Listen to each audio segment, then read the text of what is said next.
Hello everyone, welcome to my channel. In this video, we are going to learn about the memory allocation methods in the operating system. Okay, so the first one is the contiguous allocation. So main memory is actually divided into two partitions. That is, so one part is having the operating system, and another part is having the multiple number of jobs that are executing. So actually, the main memory is divided into two parts, right? So base register contains the value of the smallest physical address, right? So if you want to load the program into the main memory, so it is actually the it will act as a starting address for each and every program. And limit register uh, contains the range of logical address, and each logical address must be less than the limit register. So limit register tells the boundary of the particular program. Okay, so the operating system can protect the memory with the help of a base and limit registers. Base registers consisting the starting address of the next process. The limit register specifies the boundary of the job. So the limit register is also said to be a fencing register. So for better understanding, let us look the picture here. Okay, so the base register holds the smallest legal physical memory address. The limit register contains the size of the process. So consider this picture, the hardware protection mechanism with base and limit registers. So if the logical address is less than so if the logical address is greater than the contents of base registers, then the contents of base register is authorized, otherwise it is trapped to the operating system. The physical address, that is logical plus base, is less than the base limit. It causes no problems, otherwise it is a trap to the operating system. Okay, so this is about the contiguous allocation and how the base register and limit register will work. Okay, so the multiple partition allocation. So the operating system maintains the information about the allocated partitions and free partitions.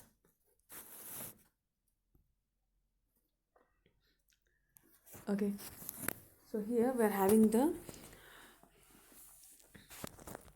in the memory management memory allocation methods, we are having the three types of three types of allocation methods. That is fixed equal multiple partitions memory management, and fixed variable multiple partitions memory management, and dynamic multiple partitions memory management. So now we can discuss about these schemes one by one. So first one, coming to the fixed equal size multiple partition. So in this memory management scheme, the OS occupies the low memory, and the rest of main memory and the rest of the main memory is available for the user space. So the user space is divided into fixed partitions here, right? So the fixed partitions is of the size 8 MB, and the partition sizes depends on the operating system. Okay, for example, the total so for example, I'm going to load the programs with 6 MB and 5 MB, 10 MB, right? So 6 MB, 5 MB and 10 MB. Okay, so I'm going to load these jobs into the main memory, right? So 6 MB can be stored easily here in the first partition, and 5 MB is stored in the second partition, right? And 10 MB, we cannot store the 10 MB because it is already fixed with the size of 8 MB. So a process can be stored in the main memory with the size 8 MB or less than the 8 MB. So here the size of the process is greater than the given limit register. So that's why we cannot load the process here. So in the case of the fixed equal size partitions. So coming to the fixed unequal size partitions. See here in the fixed equal size partitions, there is a drawback called internal and external fragmentation, right? So here I am loading the job of 6 MB. That means there is a wastage of 2 MB here, right? 8 MB minus 6 MB. So it occupies only 6 MB. The remaining 2 MB is wasted here in the first partition, and the second partition also 3 MB is wasted here, right? So that is, there is a internal fragmentation in the given equal sized partitions. And so that's why we're moving to the unequal sized partitions. So in the unequal sized partitions also I am loading the same process to the unequal sized partitions in the fixed where. So a partition of main memory is wasted within a partition is said to be internal fragmentation, and the wastage of entire partition is said to be external fragmentation. Okay. So in the unequal size partition, I am going to load the 6 MB process. So in the 6 MB process, right? And I'm going to load the another process with 5 MB. Okay, I will search the entire main memory for the related space. So 5 MB, right? So 8 MB is related here for the 5 MB and 6 MB and 10 MB. So 10 MB is allocated in the 12 MB, right? So like this, the process are allotted to the particular partition in the main memory. Okay, so this is the fixed variable multiple partition system. So here also there is the internal and external fragmentation is occurring. Okay, so why the internal fragmentation means, so here there is first one, there is no internal fragmentation. In the second thing, so in the partition 8 MB, so it occupies only 5 MB, the remaining 3 MB is wasted here. So that is there is an internal fragmentation. And here also, so there is a in the 12 MB partition 2 MB is wasted here. So there is a internal fragmentation here. So in the, suppose I am taking a process with the 20 MB. So 20 MB cannot be filled in the partition 16 MB, right? So there is an external fragmentation. So similarly in the equal size partition also there is an external fragmentation. So we are having a process with the size 10 MB, but we cannot load it into the main memory. So even though the space is available, 8 MB, 8 MB separate space is available, we cannot use that space. So that's why there is an external fragmentation and internal fragmentation in the equal size partition. Similarly here also there is the internal fragmentation in the second partition and third partition, and external fragmentation in the fourth one. So to load the 20 MB. Okay, so we cannot load this the process with the size 20 MB since it is supporting only 16 MB here. So even though there are some separate partitions, right, so we cannot load the program. See, if you calculate the remaining partitions here, 2 plus 4 6 and 8 14 and 30 MB space is free in this given system. But even though the 30 MB space separately is free, we cannot allocate the 20 MB into the main memory. So this is the external fragmentation. Okay, so since the fragmentation and wastage is on the entire partition is there, so there is an external fragmentation in both the equal sized and unequal sized partitions. So next one is the fixed variable partition memory management system. So in this system, the user space of the main memory is divided into number of partitions, but the partition sizes are of a different length. Sorry. So here there is the user space of main memory is not divided here. Okay. So based on the job that enters the user space, so it will occupy the user space. Okay, so here also the main memory is divided into two parts, that is operating system. So operating system and the user space, right? So here also it is divided into two parts, that is operating system and user space. And here we are not dividing the user space into multiple parts as in the case of the fixed size partitioning. Okay, so in the so this is the dynamic partition system. So in this so we are not dividing the user space into multiple number of partitions. Okay, so here in user space, first the process P1 is loaded with the 20 MB of size and remaining there is 36 MB free, and then process P2 with 14 MB of size is loaded to the user space and 22 MB is free here. And here next process P3 is loaded with 18 MB of space and remaining space is 4 MB free here. Okay, so there is no internal fragmentation in this dynamic partitioning system, right? So in the user space is not, since the user space is not divided here, so we can load the process easily. And now process P2 is swapped out from the main memory to the secondary memory.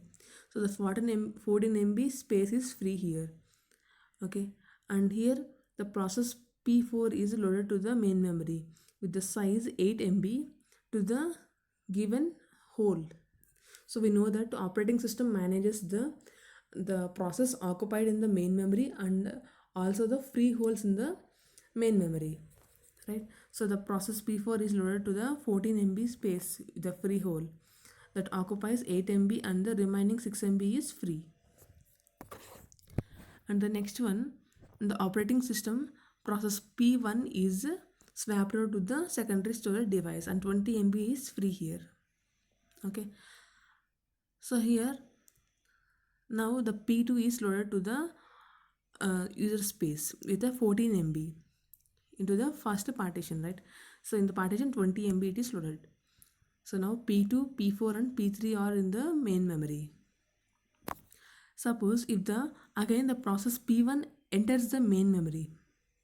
Okay, so then suppose there is a process P5 which is loaded to the main memory. Okay, so the P5 with the size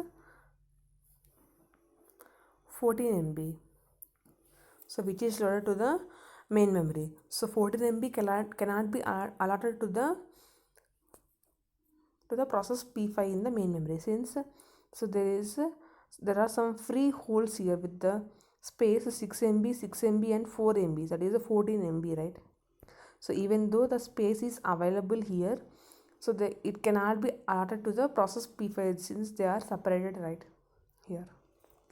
So this is the external fragmentation.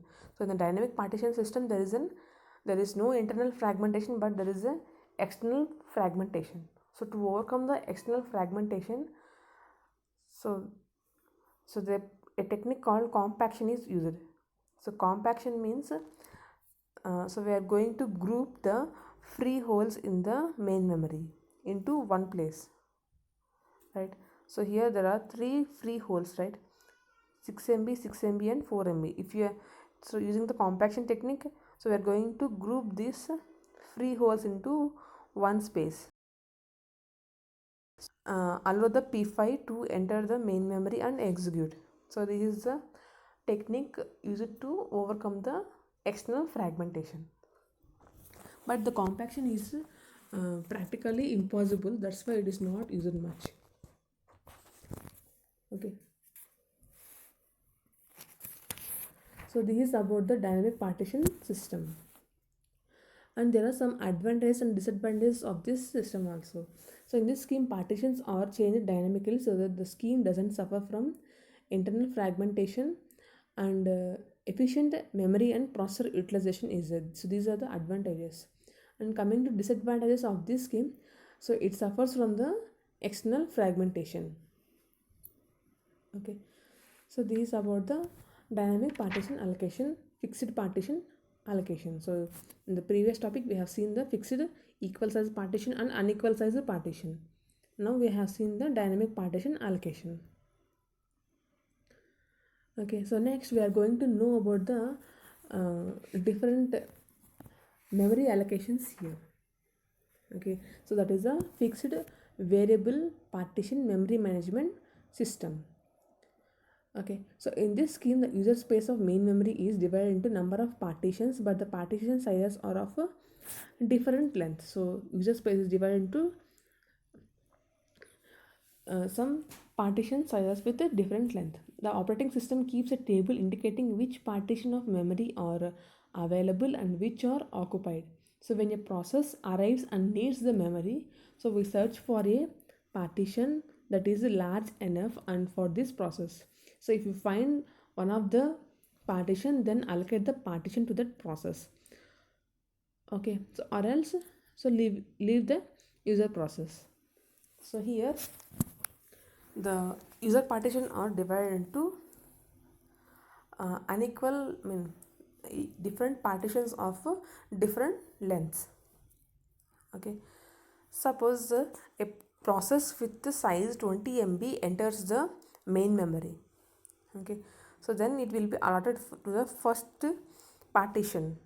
So if you allot this process to the first partition, then there is a loss of there is a wastage of 10 MB. Okay, if suppose I am allotting this process to the partition with size 24 MB, so then there is a wastage of the 4 MB, right? And suppose if I am allotting the process with 20 MB to the last one, that is 50 MB, so there is a wastage of 30 MB here, right? So if you are suppose if you are inserting this process in the first one, there is a loss of, there is a wastage of 10 MB, right? So in the given wastages, so which is the best one, right? So the 4 MB. So if the amount of memory wasted here is only 4 MB compared to 30 MB. So there is only 4 MB of memory is wasted here. In the first partition, so it is wasting 10 MB, so which is more space. And here, so the 30 MB of space is wasted here. So that means it is wasting more amount of memory, right? So here the memory wasted is only limited. So that's why it is the best fit to the particular partition. And here the memory wasted is 10 MB only. Okay, so that's why it is the first fit. So we are searching in the partitions and which is firstly available, so we are entering it into the, so we are fitting that process to the partition. Okay, so without searching the remaining partitions, first the partition which is available, we are fitting the process to the partition. So that's why it is the first fit. So it is the first fit and best fit because it is having the less amount of wastage. And here the worst fit. So here the most amount, much amount of memory is wasted, that is 30 MB of memory is wasted here. Okay, so this is a different type of the fits: first fit, best fit and worst fit. So first fit, so we are allocating the, so in the case of the first fit, we are allocating the partition that is big enough. Searching can start either from the low memory to or higher to high memory. We can stop searching as soon as we find a free partition that is large enough. So we need to find a partition such that the process can be fitted to the partition. Okay, and the best fit, in the case of the best fit, so allocate the smallest partition that is big enough or select a partition which is having the least internal fragmentation. If you consider here, there is only internal fragmentation, right? So here in the first one, first fit 10 MB is wasted, in the best fit 4 MB is wasted and the worst fit 30 MB is wasted. That means there is a fragmentation inside the partition only. So that means it is a internal fragmentation. And the worst fit, so in this case it searches the entire partitions and selects the partition which is largest of all, or selects the partition which is having the maximum internal fragmentation. Okay, so it is having the maximum internal fragmentation, right? So that's why, so best fit is the best one. Okay, And for this scheme also there are some advantages and drawbacks. So the main advantage here is this scheme supports only multi-programming, and it will be a very efficient processor utilization and memory utilization as possible, and it is very simple and easy to implement.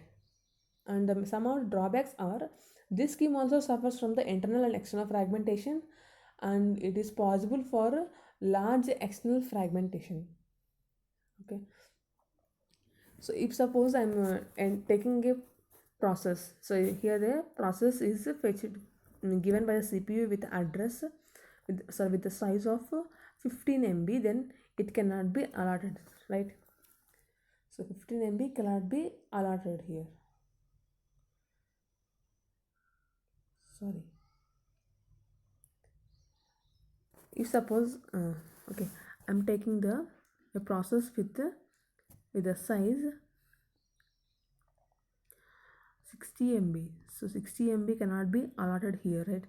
If suppose the 20 MB is taken to the 24 MB, and right, the remaining will be free only, right here. Okay, so here the remaining part will be free, so only the 24 MB is filled. So 24 MB is filled in with the process 20 MB, and the remaining will be free, right? So if the job with size 60 MB enters, so even though the space here, the free space is 50 plus 10 60, and 90 MB is free here. So even though 90 MB totally is free here, so since it is divided to multiple partitions, so the process with the size 60 MB cannot be allotted here. So here also there is an external fragmentation, right? That means even though the size, the memory is available, so the process cannot be allowed to execute in the main memory. So there is an external fragmentation, internal fragmentation. So this is about the memory allocation system methods in the operating system, and thanks for watching my video.